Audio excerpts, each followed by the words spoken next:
HeroQuest. Il grande mentor ti affida la missione più audace.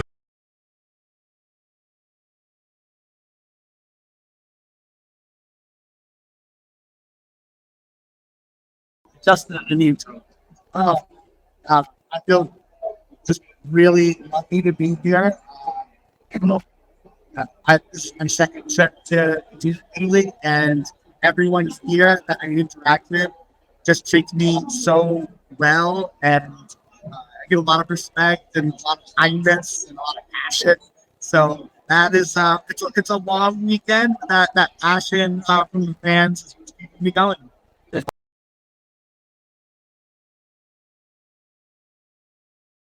Well, I mean, we want to bring more people into our hobby, right? We want new players to join our hobby so that we can play with them and show them how great this game is. So this is a very uh, accessible way. So if you were sure you wanted to try HeroQuest, that maybe this is your opportunity for the first time to put this on your table and give it a try and see how great it is. And then, of course, we hope that our fans over the years see this and go, oh, there's some things for me in there. They thought about me too, and there's some things I want, and it also it allows them as you played a lot of Hero Quest. Maybe you haven't played with the new characters, new heroes. So you could start first light with Berserker or Explorer, or if you never tried the rogue. Maybe this is your opportunity to start fresh right from the beginning with new characters. Yes.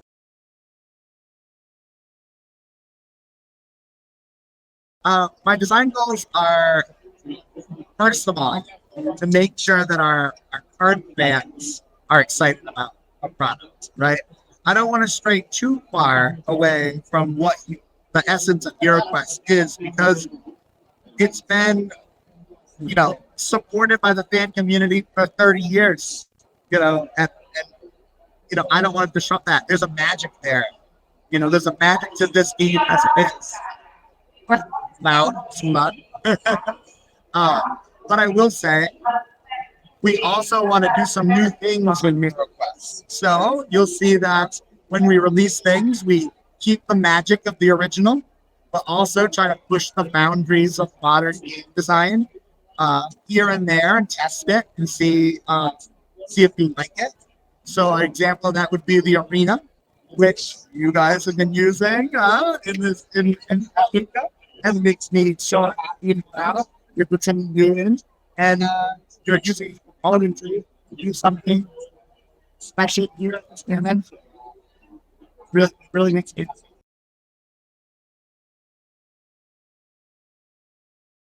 There's so many heroes in my movie. Like, okay. Uh, so it's hard to say. It's hard to pick one.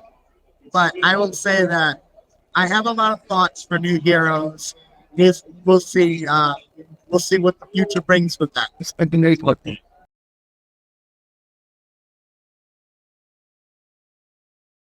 Ooh, that's a tough one. I kind of would love to see diagonal movement because I think it's intuitive for people to move diagonally and attack diagonally. Uh, but sometimes I think that the simplicity of it is also good. So I struggle with that. It's something I'll have to think about. I see a lot of people saying they want a leveling up system for characters.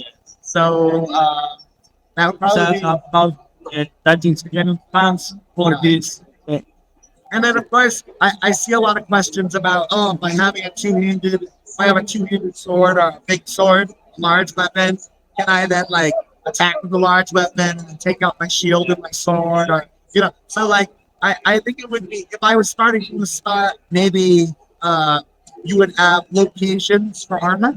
So, like, helmet location, chest location, hand location.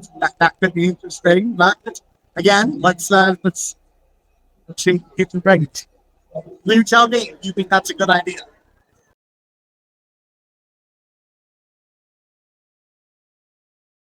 Well, I would say, tell me if you liked it. Like if you like the non-linear quest book. So in Rise of the Dread Moon, we gave you options to go one way or another way, depending on your choices. In Jungles of Delphrag, we had one quest or another quest. So we're trying some things. We're trying some things in these expansion packs, and we look to you to tell us what you like and what you don't like.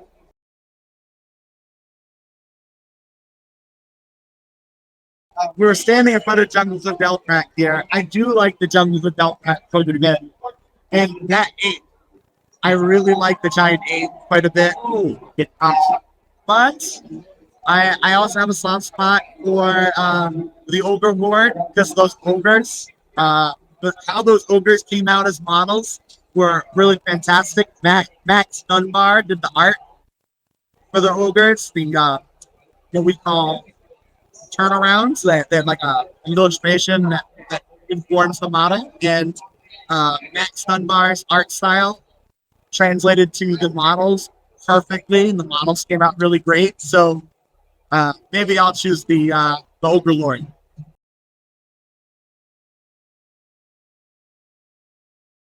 I love fan made stuff. It's the passion that the community puts into the game. It's going to make this game be around for another 30 years. You've kept it alive for 30 years, and now you're going to keep it alive for 30 because your passion you're able to put into the game system. The game system is ingredients for you to cook something really tasty, and I love it.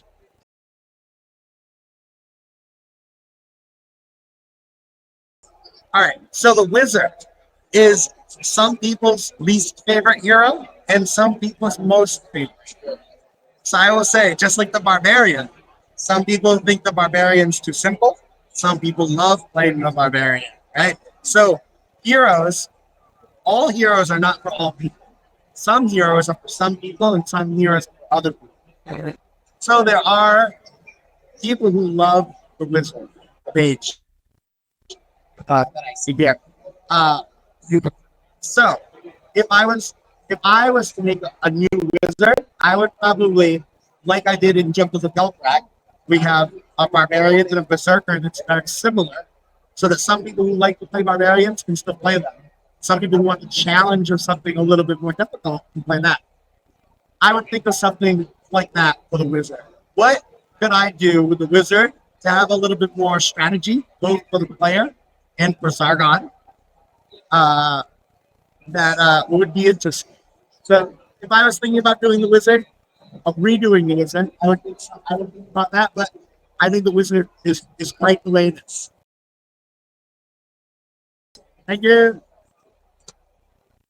Dancing in the moonlight, hold your